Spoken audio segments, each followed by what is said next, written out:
I think most people believe that getting out of debt requires some complicated strategy or you have to have a lot of money. Like there's a secret formula that only certain people know, or that you need a six-figure salary or more, honestly, to make any real progress when it comes to paying off debt. But I disagree, and it's because my husband and I paid off over $111,000 of debt on 2 teacher salaries. Combined, we were making under $100,000. And the habits that actually got us there, the habits that helped us pay off that debt, they were honestly really boring, like really, really boring. And I think that's what most people don't want to hear, is that the thing that helps you pay off debt, it's just simple and boring. And I believe that the more boring your money habits are, the better you are going to do. Let that sink in a bit. If you're tired of feeling like your finances control your life and you're ready for habits that actually work, money habits that you can actually stick to, they're not going to be like the flashy ones that you might see all over social media. They are the completely unsexy, unglamorous, totally boring habits that change everything and that actually help you pay off debt and do better with your money. If you want to know those habits, the real habits that actually work, then this video is for you. Hi, I'm Allison from Inspired Budget, and I help you make budgeting, paying off debt, and saving money easy. We've been budgeting since 2012. That's over 14 years. And in that time, I've learned something that nobody's going to tell you. The habits that actually move the needle when it comes to your money are not exciting. They're not Instagram worthy. They're things that you do on a random Tuesday when nobody's looking. I know that so many people see managing money as this big, overwhelming thing. And look, I get it. I used to think that getting out of debt meant that I had to become a completely different person. Someone who never went out to eat. They never bought anything fun. I made my own laundry detergent. Like I had to live this homestead life to be able to become debt free. And that's just not the case. Trust me, when we were paying off debt, I tried extreme budgeting and I think it just makes you miserable. It made me miserable. And don't worry, that's not what I'm going to tell you to do in this video. What actually worked for us and helped us pay off a huge amount of debt were small, repetitive, borderline boring habits that we did over and over and over again until they became automatic. I'm not going to tell you to set up some sort of complicated system. These are not complicated systems that are going to add more stress to your busy life. They are simple changes that have worked for thousands of other people just like you. So today I'm walking you through the 10 most unglamorous, unsexy money habits that helped us pay off over $111,000 of debt. And I'm saving the most personal one for last, the one that honestly was the hardest for me to admit. Let's dive in. Habit number 1 is to budget every paycheck. I do not believe that you need to budget every single day of your life. That's overwhelming, especially when you're getting started. And who has time for that? But I do believe that you should write a new budget for every single paycheck, every time you are getting paid. And you should check in with your budget as often as you possibly can. Here's what that looked like for us whenever we were working to pay off debt. And honestly, this is what we still do. Every time our paycheck hits our bank account, just one of our paychecks, we kind of let that be our starting line. We sit down, usually for about 15 to 20 minutes. It's not overwhelming. And we made a budget. We told every single dollar where it was going before a single bill was paid, before we bought groceries, before we went out to eat, before we ordered anything on Amazon. We made a plan for that money first. I like this because instead of just thinking that you're going to start budgeting on the first of the month, you almost see that money coming into your account as your start line. It is the start of the race for you. And it just makes sense to do this whenever the money actually hits your account. And we write a budget from the day we are paid, starting on the day we're paid, until the day before we are paid again. So that's going to vary based off of when you're paid. And we've been budgeting like this since 2012. 14 years of budgeting every single paycheck. And here's why it works. When you sit down to budget by paycheck for every paycheck, you're not making some grand, overwhelming monthly plan that might fall apart by day 5. You're making a smaller, manageable plan for the money you actually have right now. You're making a plan for the next week or for the next 2 weeks. And there's something about making a plan that is shorter, that makes it to where it's easier to stick with. The boring truth is that being consistent with our budget beats intensity every single time. You don't need to be perfect with your budget. You just need to show up for your money on a regular basis. And that starts by budgeting per paycheck. Habit number 2 is what I like to call the eat this first system. This is one of my favorite systems, and I named it that. I call it that because it's exactly what it sounds like. Here's the problem, and I know that I did this, and I will continue to do this if I don't follow this system. When it comes to grocery shopping, when it comes to food, most of us go into the grocery store, we buy food, we put it in a fridge, and then life happens. You're tired, you don't feel like cooking, and that chicken that you bought with the best intentions, it goes bad. Suddenly, you're ordering takeout again. It's like we fall onto this almost like a hamster wheel where we're repeating the same actions over and over again because we don't have a good plan when it comes to our groceries and our meals. But the eat this first system is so simple. Before you go back to the grocery store, before you order takeout, before you spend another dollar on food, because it is so easy to overspend on food, before you do any of this, you just simply open your fridge, you open your pantry, you look at the food you have in your freezer, and you say, I need to make sure I eat this first before putting more food into my house. Before bringing more food in, I need to eat whatever is here. It sounds so obvious, but ask me how I know that it's not what most people actually do. When I started looking at how much money we were wasting on food that was not getting eaten, money or food that we were literally throwing away in the trash can, and when I had a real conversation with myself and said, hey, Allison, we need to stop doing this, I will not believe, I cannot tell you how much our grocery budget dropped because I was just being intentional, because I opened my freezer and I said, what things do I already have on hand in my pantry? And instead of just letting this food sit there and expire or go bad, I committed to eating it. And not only did that cut back on our food waste, it cut back on our grocery bill, and it freed up more money every month so that we could send extra money to debt. All of those small decisions, just being able to cut back on that, gave us more money in our budget, which in turn let us have more money to send to our debt we were working on. The average American throws away about $728 worth of edible food every year. And I know that our family used to fall into that category. My goal is to make it not be that much. But for a household of 4, this adds up to roughly $2,913 annually. That's money that you've already spent on groceries. That could be a credit card that you could pay off. That could be a family vacation that you take. But instead, people are not going into the grocery store. They're not going into the week with a plan for how they are going to spend money on food. And so they buy things, they overbuy, they don't eat it, and they throw it away. When our family committed to eating what we had before buying more, our grocery bill dropped. And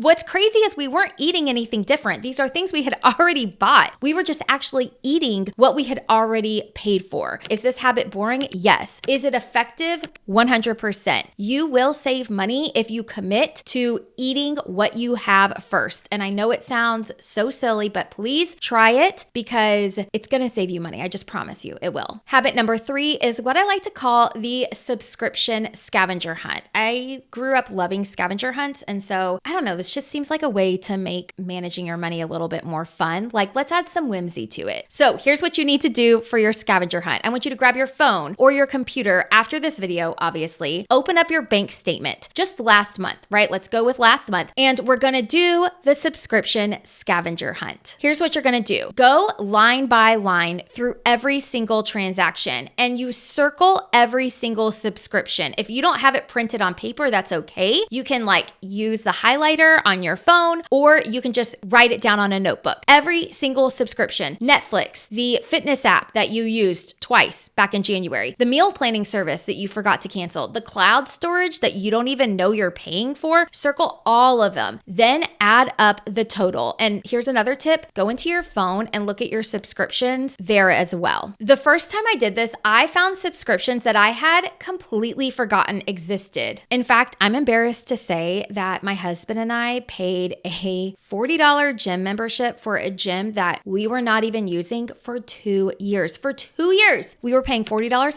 a month for a gym membership that we didn't even know we had. We thought we had canceled it, but we didn't. And it was just coming out on a credit card. And when you're not looking at those charges, you miss it. Even if you cut like one subscription for $12, that's $144 a year for something that you're not even using. And you can then direct that money straight to your debt. And those tiny money leaks in your life, that money is already yours, right? It's money you have coming in, but it's currently being drained away by something else. And the subscription scavenger hunt, it's just how you plug those leaks. It's how you find those leaks and you say, you know what? I'm already making the money. I don't need to actually go and do anything extra to get this money. I just need to stop spending it on something that I may not even be using or I may not even like. I like to do this once every 3 months and it takes probably 10 to 15 minutes. In fact, I use the subscription tracker on the Budget My Paycheck spreadsheet. This is a spreadsheet that I built. I'll link to it down in the description with a coupon code. And what's great is that everything is already in one place. I put all of my subscriptions in here once, and then every 3 months, I make sure to update it. And I ask myself, is there anything I can cancel? Is there anything I'm not using anymore? And actually, we did just yesterday. Actually, I canceled a yearly subscription that was going to cost me, I think like $179. I said, you know what? We haven't been using this. Let's cancel it. We can always sign back up again. That's an extra $179 every single year in our budget. And you better believe that if we had debt, if we were trying to pay off a credit card or a car loan, I would be sending that money to that debt because every little dollar does add up. Money habit number 4 is what I like to call the 48-hour rule. This one is really simple, yet it has saved me personally more money than I really honestly want to calculate. I've also taught this rule, this habit to my kids, and I'm really hoping it sticks when they're adults. Here's how it works. Whenever you want to buy something that is not a necessity, that was not a plan, and I want to be clear, I'm not talking about groceries or gas or things you actually need. What I'm talking about is an impulse buy, the thing that caught your eye online at 10 p.m. Whenever you're scrolling Amazon and you're getting something you actually need, but then you see something you want and you add that to the cart as well. I'm talking about that. What I want you to do is don't buy it right away. We're not saying, no, you can't have this, but I want you to wait 48 hours before you buy it. Even better if you wait like a full 4 days. That's it. You just wait. A lot of times what I'll do is when I come across something I want, I'll add it to my cart wherever it is. Typically this is online. I'll add it to my cart and I won't check out. I just add it to my cart and I say, okay, I'm just going to wait a little bit. And here's what happens. Most of the time in those 48 hours, one of two things is true. Either you realize you don't actually want it and the urge passes, it was just this impulse, or you still want it and you go back and you find a way to get it. You add it to your budget. And if the second thing is the case, if you do end up getting it, great. You bought something that you actually wanted, not something that was just like momentarily excited about. I cannot tell you how many things I have almost bought at night on my phone in bed, and by the next morning, I had completely forgotten about it. I no longer wanted that thing. It was just an emotional response for me. The 48-hour rule interrupts that impulse spending cycle. Is it fun? No. Is it exciting? No. Is it like newsworthy? No. It's boring. It is. It takes patience, but I promise you it works. Habit number 5 is to pay yourself first and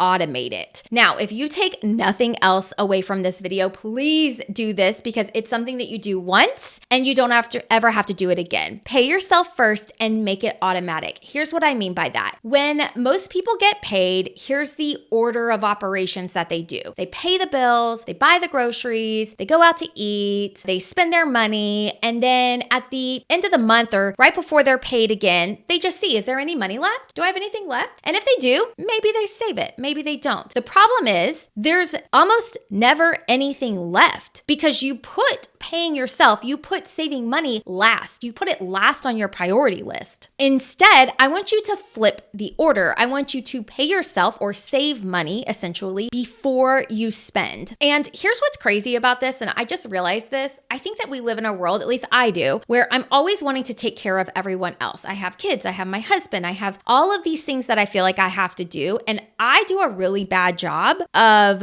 taking care of myself. But saving before you spend is the one of the highest forms of taking care of yourself, of self-care. You are treating yourself to savings and you're treating your future self to something good. And that's hard for a lot of us, but we have to do it. So the way I've done it is I treat my savings like it's a bill, because it is. I'm not going to miss paying my mortgage. I'm not going to be late on paying my electricity bill, especially living in Houston, Texas, where it is so freaking hot. I'm not going to miss paying my water bill or my cell phone bill. And if I treat saving money like it's a bill, I can do the same thing for that. I am the bill. You are the bill. So pay yourself like you are a bill. And the automation part here, that's key. That's where we make it to where you set it up once and you don't have to remind yourself to do it every single month. If you have to manually transfer money from your checking account to your savings account every month, I'm going to say that, I don't know, maybe 7 out of 10 times, you're going to forget. Even if you forget only 2 out of 10 times, right? That's still money that you did not put into savings. Or I've done this before. You go back and you talk yourself out of it. It's like, oh, it's been an expensive month. I'll do double next month. We both know how that ends. You're not going to do double the next month. So set up an automatic transfer the day after your paycheck hits. This way, you don't even see the money in checking. It just goes straight to savings, into your emergency fund, or toward debt, or toward your retirement. And then you just live off of what is left. This was one of the very first things that we did. And honestly, it's probably the single habit that has had the biggest difference over 14 years. It's not exciting. You set it up once, and it just runs in the background forever. You can update it every now and then. But that's the whole point. The whole point here is that these boring, unglamorous, unsexy habits, they actually work. Habit number 6 is to use cash envelopes for variable spending. Now, I know that cash envelopes have this reputation, like there's something only extreme crazy budgeters do. Or maybe it's something that your grandma did back in the day and you're just thinking, why would I do that? But I am telling you, this boring system works, and it's what I did exclusively while we were paying off debt. Here's what we did. Every time we were paid, we pulled out cash for certain categories of our variable spending. These were the categories that were the hardest for us to control. The ones that we knew it would be really easy to lose track or overspend in. For us personally, that was groceries, restaurants, and what I like to call fun money. Just money that we were spending on who knows what, just like treating yourself kind of money. I would literally go to the bank, go to the ATM, pull out the amount of money I needed for each of those envelopes, and I would put the cash, the physical money, into those envelopes. And I would take that envelope with me to the grocery store or when we were going out to eat. And when the envelope was empty, it was empty. We were done. We had a very clear boundary on when we were done spending that money. And guess what? It worked. It worked because for so long, I didn't have any boundaries around spending money. So I needed a physical boundary to help me realize when it was time to stop spending. Plus, there's something about cash that just makes spending feel a little more real in a way that swiping a card or tapping to pay, it's just not the same. When you hand over actual dollar bills, you feel it. And when the envelope is empty, there's no backup plan. There's no backup card to reach for. You just have to wait until the next payday. I'm not gonna lie, it was inconvenient at times. It was. And there were times I felt a little silly pulling out my little cash envelope when everyone else around me was just using a credit card or a debit card. Yeah, but that speed bump, that friction, it was just a tiny inconvenience, and it had just so many more wonderful things to it that it brought to me that I was willing to live with those inconveniences. I truly learned how to manage my spending, stay on track with it, understand where our money was going because I had these physical boundaries with cash envelopes. And that was something I had never learned in the past, and I had to learn how to do it. I'm not gonna lie, we don't use cash envelopes anymore because I have those habits in place. But if you are just now starting out with your money and your debt payoff journey, if you feel like you don't have control over it or you know you're overspending in a certain category, even using cash for a period of time has amazing benefits. The truth is that creating limits for yourself creates freedom. When you set limits with your money, when you create boundaries with your spending, it is actually getting you to financial freedom. And when you know exactly how much you can and cannot spend,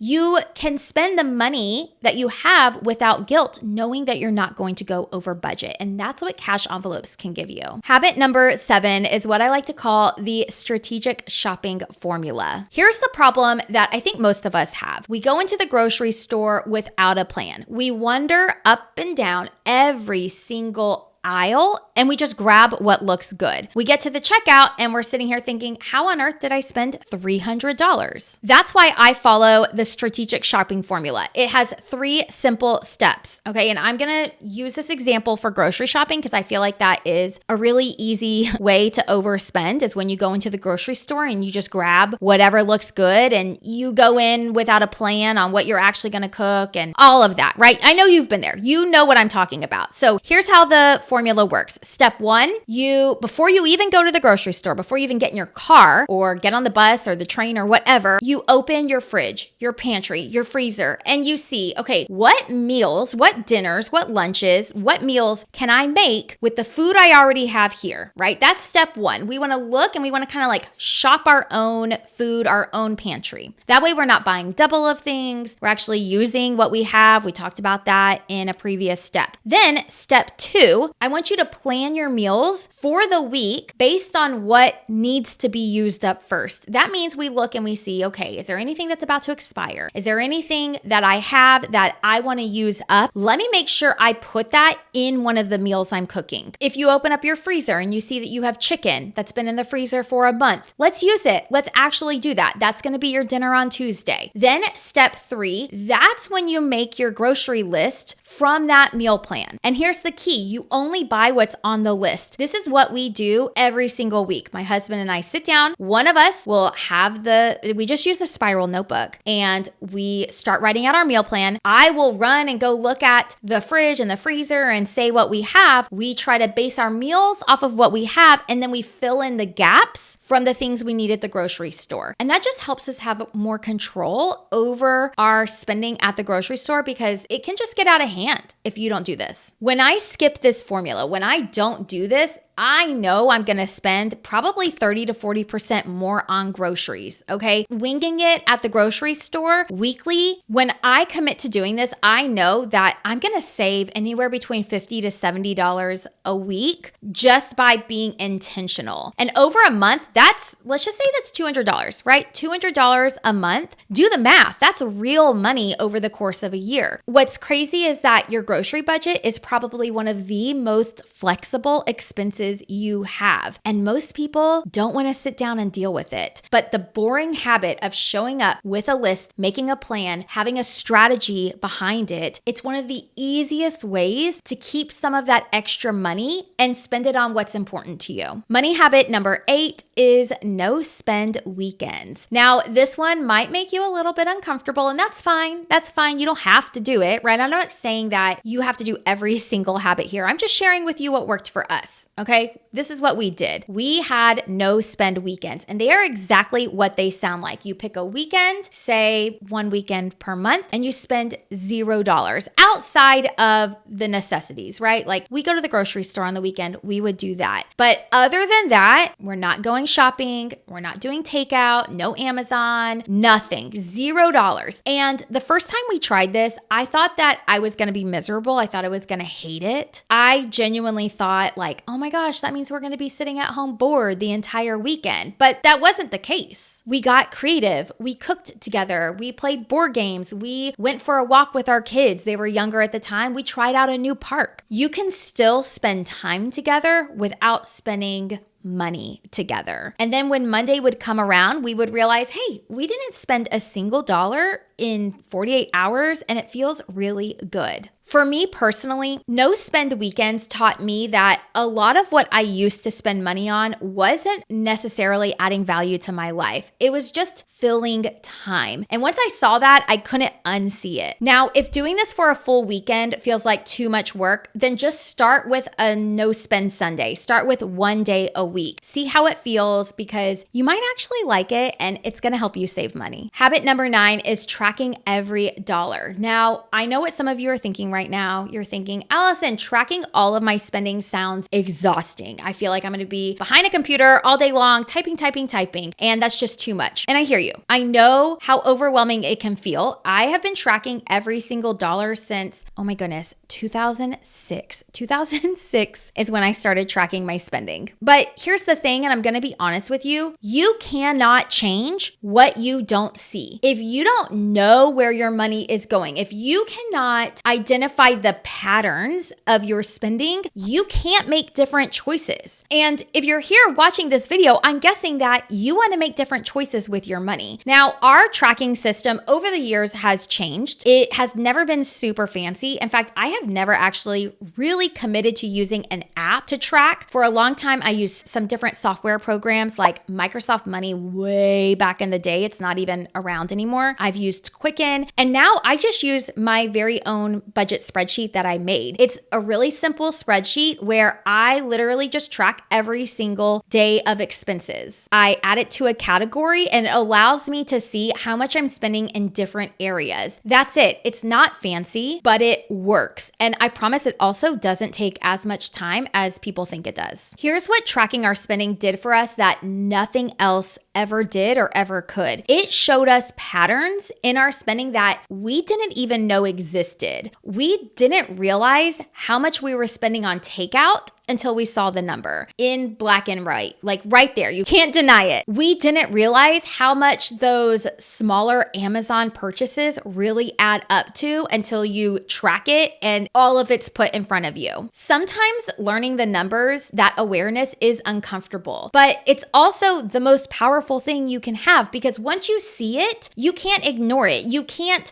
go into denial and say, I'm not really overspending because you see the number. And once you know the number, you can actually make choices. You have options here, right? You can either change the way you're spending or you can keep spending. You can make a decision around what you want to do with your money from this point on, but you have to know where your money is going and see those patterns to be able to make those decisions. Okay, finally, habit number 10, one that I think is so important, so important, and one that I live by is I only use credit cards when I can pay them off in full. When we were paying off debt, I didn't use credit cards much. And I'm going to be honest with you about why. I didn't trust myself. I knew that if I had a credit card in my wallet, even if I told myself this is only for emergencies, I'm only going to use it under X, Y, and Z circumstances, I knew deep down that I would find a way to justify spending more than I could pay off. I knew myself well enough to know that I was not in a place where I could use credit cards responsibly because I didn't have the financial discipline that it takes to only use a credit card a certain amount. And you know what? That's okay to admit. It's okay to admit that. I was still learning back then. And so I really did not use credit cards. There is so much noise out there about maximizing credit card points and rewards and cash back. And look, if you can use a credit card and pay it off in full every single month, then that's fine. You have the discipline that you need to be able to enjoy those rewards. You have the discipline that you need, and then the rewards are a nice bonus. But if you're carrying a balance on your credit card, if you're paying interest, none of those rewards matter. The truth is that 2% cash back means nothing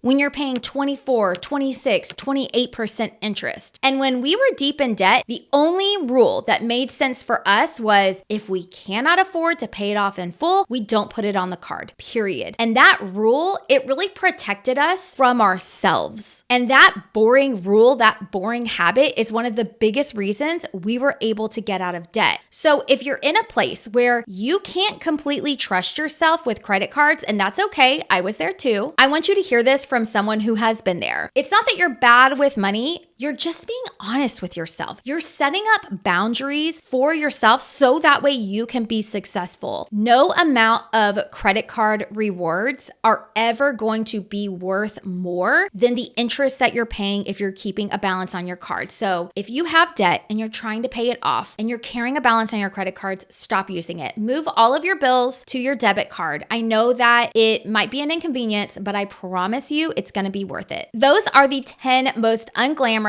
unsexy, boring money habits that helped us pay off over $111,000 of debt on 2 teachers' salaries. None of them are really complicated. None of them require a finance degree or a college degree. They just require you showing up over and over and over again on the boring days when nobody is watching. If you're ready to take control of your money, I have a free on-demand budgeting class that I think you're gonna love. I walk you through the exact steps our family took to pay off over $100,000 of debt. We cover budgeting, paying off debt, and building wealth. You'll walk away with a step-by-step plan that you can implement today. You can save your spot at the link in the description below. And I'd love to hear from you. Which of these habits are you already doing, and which one feels like it would be the hardest to start? Leave it in a comment down below. I read every single one. You've got this. I'm cheering you on. Thank you for joining me, and I'll see you in the next video.